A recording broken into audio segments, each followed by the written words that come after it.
আজ থেকে কালী পুজোর প্যান্ডেল করতে শুরু করলাম। তো বন্ধুরা দেখতেই পাচ্ছ দুপুরবেলায় আমরা সবাই চলে এসেছি বাঁশ গাছের কাছে। প্যান্ডেলটা তো আর এমনি এমনি হবে না, বাঁশ তো লাগবেই, তাই বাঁশ কাটা শুরু করে দিয়েছে। আর আমার যেহেতু এখানে কোনো কাজ নেই তাই বসে বসে ওরাই দেখছিলাম।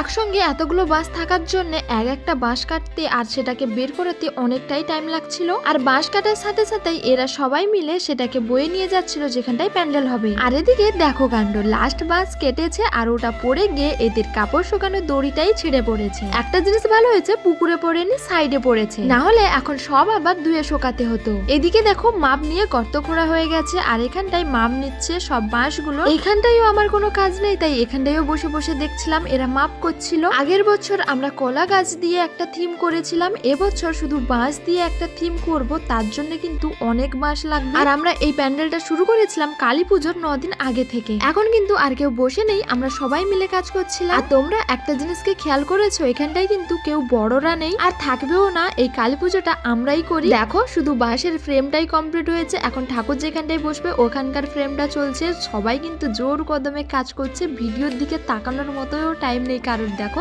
আমরা যেই কজন কাজ করছিলাম আমাদের একটা গ্রুপ রয়েছে, আর আমি এটা ভেবে রেখেছিলাম এই বছর কালী পুজোতে একদম প্রথম থেকে শেষ পর্যন্ত ভিডিও করে রাখবো আর ওটা এডিট করে সবার কাছে রাখবো যাতে কেউ ভুলে না যায়। প্যান্ডেলের কাজ এখনো কিন্তু অনেক বাকি রয়েছে, সেটা দেখতে পাবে নেক্সট ব্লকে।